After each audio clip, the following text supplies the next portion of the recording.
बेली jump, tiger jump, straight jump, RPF constable कौन सी jump करनी है हमें, कौन सी जंप अलाउ है। जय हिंद, राम राम। सभी साथियों का रिजल्ट का बेसब्री से इंतजार चल रहा है। आपके इंतजार का बांध टूटने वाला है। बिल्कुल निश्चिंत होकर फिजिकल की तैयारी करो। उन बच्चों के लिए एक खास संदेश जो ये कह रहे हैं रिजल्ट आने के बाद फिजिकल की तैयारी करूंगा। भाई तू साइड हट जा, रहने दे, तेरे बस का नहीं है, क्योंकि भाई ये कोई हलवा नहीं है जो खा लिया जाएगा। साथियों के कमेंट्स इस प्रकार से आ रहे हैं टेलीग्राम पर, व्हाट्सएप पर, यूट्यूब पर कि मैम बहुत मुश्किल है, 5:45 में हम कैसे अपनी रनिंग लेकर आएंगे। 5:45 में आप सभी को जो 5:45 में रनिंग करनी है लड़कों को, 3:40 में लड़कियों को, कमेंट्स आ रहे हैं मैम बहुत मुश्किल है, अब बताइए। और वो नंबर अपने बता रहा है 80 नंबर है मैम, 80 नंबर। अब बताइए भाई, पास फेल होने का जो आंकड़ा है वो आपको पता ही है कितना है, 100 में से 8, 100 में से 10, 8-10 तो यहाँ पर मैक्सिमम है, 8-10। अब ऐसी स्थिति में आप दौड़ की तैयारी नहीं कर रहे, रिजल्ट का वेट कर रहे हाथ पर हाथ रखकर, तो इसमें आपकी गलती है, आयोग की गलती नहीं है। जो बच्चा फिजिकल निकालेगा सिलेक्शन वो ले जाएगा 100%। आज लिख लो, कल लिख लेना, परसों लिख लेना, पहले से कुछ ने लिख रखा होगा, ठीक है, तो लिख लो भाई इस चीज को, जो फिजिकल निकालेगा सिलेक्शन वो ले जाएगा। आरपीएफ कांस्टेबल में सेकेंड लिस्ट जारी होती है, थर्ड लिस्ट आती है, उसका रीजन है फिजिकल। जितना मुश्किल आपको एग्जाम नहीं लगेगा उससे ज्यादा मुश्किल कहीं आपको फिजिकल लगने वाला है। कारण बहुत सारे हैं। फिजिकल एक ऐसा पेपर होता है जो पहले ही आउट कर दिया जाता है कि भाई देखो इतनी रनिंग करनी है, इतनी लॉन्ग जंप करनी है, इतनी हाई जंप करनी है। अरे भाई एसएससी जीडी का रिजल्ट आ गया, क्या बात कर रहे हो तुम। एसएससी जीडी में पास होने का आंकड़ा है 50%, जबकि उसमें हाई जंप लॉन्ग जंप नहीं होती है। ऐसी स्थिति में आप कहां तक बचेंगे।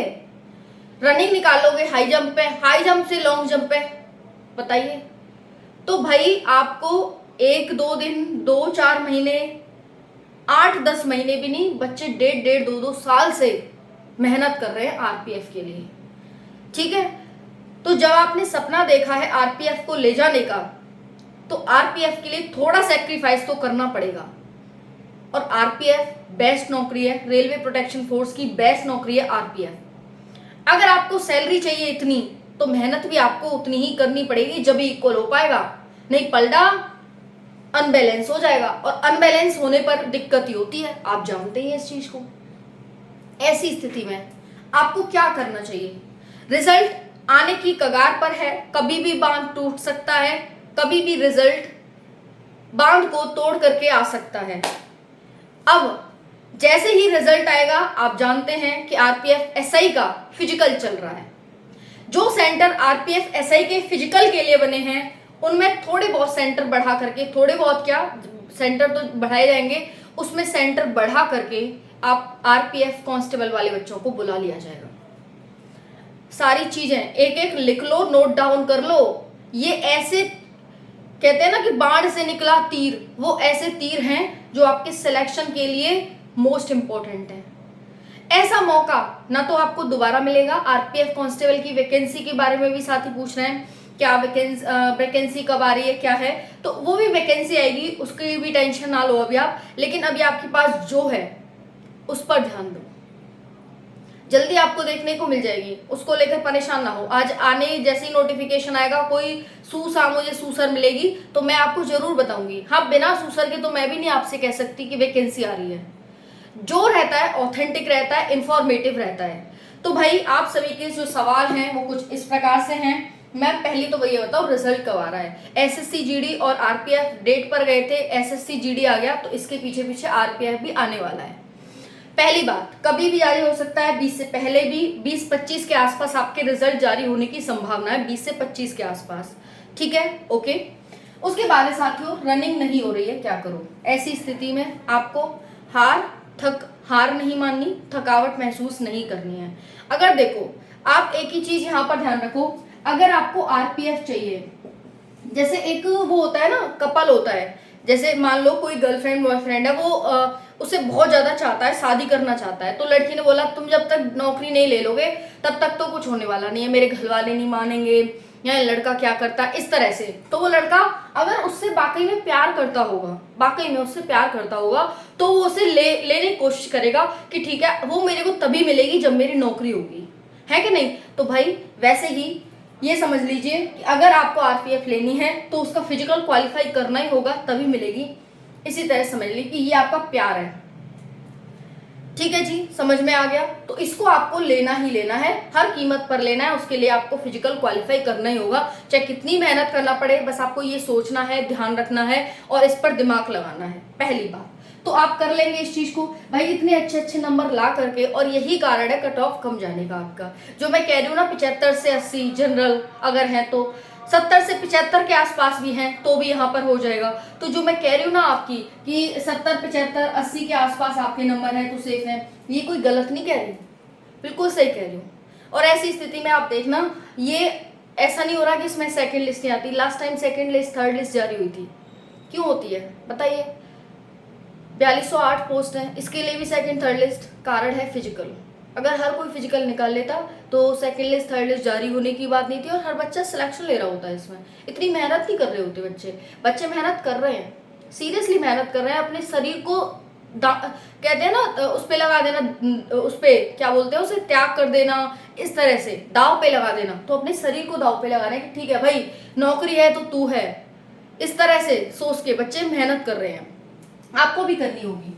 टाइगर जंप, देखो 3 प्रकार की जंप होती हैं। एक तो होती है, उसे अलग अलग नाम से बोल लेते हैं। एक तो होती है स्ट्रेट की, ये डंडा है, आपको ऐसे आए आप और ऐसे ही फलांग कर इधर चले गए, ठीक है। तो ये तो हो गई आपकी स्ट्रेट जंप, ठीक है, जिसे बहुत सारे स्टैडल वगैरह बोल देते हैं। दूसरी होती है आपकी सीजर जंप। सीजर कैसी होती है कि मतलब जो एस्पिरेंट है उसके पैर यहाँ है और सर यहाँ है, मतलब वो सीजर की तरह काम करता है। इस तरह से क्वालिफाई करता है, पहले एक पैर को निकालेगा फिर डंडे से दूसरे पैर को निकालेगा। तो ये है आपकी सीजर जंप। तीसरी होती है साथियों यहाँ पर बेली जंप। बेली जंप का मतलब है कि बच्चा ये एस्पिरेंट है और ये ऐसे वो करके आ रहा है, मतलब यहाँ पर है, पूरी बॉडी को ही वो बेली के बल कर रहा है, ऐसे करके। समझ में आ गया ना आप सभी को। तो पहले उसके हाथ जाते हैं डंडे से, फिर उसका पेट और फिर पैर, इस तरह से जाता है। ओके, जैसे ये डंडा है, मान लो ये यहाँ पर आपका डंडा है और इसको ऐसे खान कर आना है आपको, समझ में आया। इसमें पहले हाथ जाते हैं। तो ये 3 प्रकार की जंप है, तीनों ही अलाउ है, बिल्कुल भी कोई दिक्कत समस्या परेशानी लेने वाली बात नहीं है, तीनों ही अलाउ है। ओके, उसके बाद है हाँ फीस रिफंड का भी बहुत बड़ा क्वेश्चन आ रहा था कि मैम फीस रिफंड अभी तक नहीं हुई है, पेपर हमने दे दिया, इस पर भी बात करेंगे। साथियों फिजिकल पास करने का आंकड़ा रिकॉर्ड, फिजिकल पास करने का आंकड़ा बता ही दिया, 100 में से 8 से 10 बच्चा रहता है, ये मैक्सिमम है ये। ओके, जो रिजल्ट के बाद फिजिकल की तैयारी करेंगे उसका सिलेक्शन होगा। ओके जी, हाँ मैं ये कह रही हूँ कि जो रिजल्ट के बाद फिजिकल की तैयारी करेंगे उनका सिलेक्शन नहीं होगा, ये चीज लिख के ले लो। कारण क्या है साथियों कि हलवा नहीं है कि ठीक है बन के तैयार है उसे खा लेंगे, ऐसा नहीं है, ठीक है। तो ये सच्चाई है साथियों। 2-2 साल से बच्चे तैयारी कर रहे हैं तो कुछ सोच के ही कर रहे होंगे, आप भी तैयारी करो। और फिजिकल हार्ड है, जिस तरह से आपको कट ऑफ बताई जा रही है ना कि इजी है, तो वैसे फिजिकल हार्ड है तो ये बताया जा रहा है, तो ये बिल्कुल सही बताया जा रहा है ना। सुन लो, कान नाक मुंह सब कुछ खोल के, ये आपके है। बाकी फीस रिफंड देखो मैंने ना आरटीआई डाला था, रेलवे को आरटीआई डाला था, मैंने लिखा था उसमें कि सर अभी तक फीस रिफंड क्यों नहीं हुई है, पेपर आरपीएफ एसआई की भी नहीं हुई अभी तक, है ना। और मोस्टली रेलवे के किसी भी एग्जाम की जो अभी इस बार हुए हैं उनकी नहीं हुई है, तो मैंने इसके लिए आरटीआई डाला था। आरटीआई का जो मैसेज मैंने डाला था वो उन्होंने डिलीट कर दिया है। अब डिलीट करने का कई कारण हो सकते हैं कि उनके पास आंसर नहीं है ना, कि और कोई अगर इसे देखेगा तो फिर वो भी रेज करेगा, तो बहुत सारे यहाँ पर क्वेश्चंस उनके हो सकते हैं, लेकिन उन्होंने आंसर नहीं दिया है। फिर से ट्राई करेंगे। आरपीएफ जो एसआई है, कांस्टेबल है, इनका रिफंड कब तक होगा, अभी तक क्यों नहीं हुआ है ना। हो सकता है कि रेलवे के पास कुछ पैसों की कमी हो, इस वजह से आपके पैसे का यूटिलाइज कर रहे हैं, हो सकता है बाद में देंगे, है ना, ऐसा भी हो सकता है, कुछ भी हो सकता है, क्योंकि करोड़ों में पैसा आया है ना। तो इतनी बात है आप सभी के लिए, ध्यान से इसको समझ लो। बाकी आप सभी फिजिकल तो जानते ही हैं साथियों, फिजिकल एक ऐसा आउट पेपर होता है जो कि आपको पहले ही बता दिया जाता है। अब ऐसी स्थिति में आपको जो फिजिकल बता रही हूँ बस यही क्वालिफाई करना है और बहुत अच्छे शानदार तरीके से क्वालिफाई करना है। इसमें देखिए साथियों रनिंग भी है आपकी, जानते ही हैं, हाई जंप भी है और लॉन्ग जंप भी है, और आपकी हाइट भी है, हाइट, ठीक है, और इसमें चेस्ट भी है, ठीक है जी। अब ये है महिला और ये है पुरुष, ये पुरुष है और ये महिला है, ओके। इसमें 1600 मीटर की रनिंग है 5:45 में, और यहाँ पर 800 मीटर की रनिंग है 3:40 में। हाई जंप की बात करें तो हाई जंप यहाँ पर 4 फीट है और यहाँ पर 3 फीट है, ठीक है। लॉन्ग जंप की बात करें तो यहाँ पर है आपकी 14 फीट और यहाँ पर है 9 फीट, ठीक है। उसके बाद हाइट की बात करते हैं, ये लॉन्ग जंप हो गई, हाई जंप हो गई और ये हो गया। अब हाइट की बात करते हैं, 165 centimetre general OBC, 162 centimetre SC ST, और वहीं पर 163 सेंटीमीटर जितने भी गोरखा पहाड़ी वाले हमारे अभ्यर्थी हैं उनके लिए। वहीं पर 157 जनरल ओबीसी, 152 SC ST और 155 गोरखा पहाड़ी। चेस्ट की बात करें तो जनरल ओबीसी 80 से 85 सेंटीमीटर, SC ST 76.2 से 81.2, 5 सेंटीमीटर का फुलाव देना है आपको, नॉर्मल इतना, फुलाव के साथ इतना। जितने भी गोरखा पहाड़ी वाले हैं 80 से 85 सेंटीमीटर, ठीक है जी, समझ में आ गया। लड़कियों का चेस्ट होता नहीं है, तो ये आपकी रनिंग है, क्वालिफाई आपको हर हाल में करनी है अगर आप सिलेक्शन सीरियस में लेना चाहते हैं, क्योंकि मैं बहुत ज़्यादा प्रेशर कर रही हूँ आप सभी पे कि भाई तैयारी करिए, तैयारी करिए। तो आप ऐसी स्थिति में नहीं करते हैं तो वो आप ही उसके लिए जिम्मेदार होंगे साथियों। मार्क्स आपके जितने भी हैं बता दिया है आप सभी को, उसको लेकर कोई वो नहीं है। जितने भी देखो लड़के हैं मैं बता देती हूँ, यहाँ पर जितने भी मेल हैं आपको इतने नंबर अगर आ रहे हैं तो आप सभी यहाँ सेफ और सिक्योर हैं। ये है मेल और ये है फीमेल, जी जनरल है, ओबीसी, EWS, SC और ST।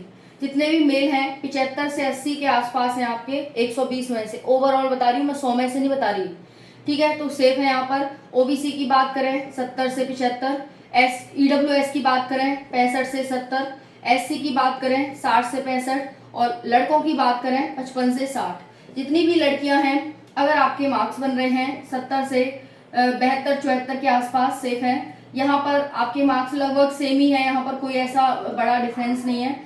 EWS की बात करें तो यहाँ पर 68 से 70 के बीच, 68 से 70 ये हो जाएगा 62 से 65 के बीच, है ना, 62 से 65 ले लो और इसे EWS को यहाँ पर 68 से 7 कर लो, कोई कर नहीं है, इसी के आसपास रहेगा। SC की बात करें तो यहाँ हो जाएगा 55 से 60 और जितनी लड़कियां हैं वो 52 से 55-56 के आसपास कर पा रही हैं, सेफ है साथियों। प्लस माइनस 3 to 5 मार्क्स इसमें जरूर करिएगा, 3 to 5, ठीक है जी। इसी के आसपास आपकी कट ऑफ रहेगी, 100% लिख लीजिए, इससे ज़्यादा नहीं जाएगी, क्योंकि जितने भी प्रोडक्शन किए हैं वो 100% सत्यता के साथ किए हैं। तो डोंट वरी, बिल्कुल परेशान ना हो। थैंक यू, जय हिंद।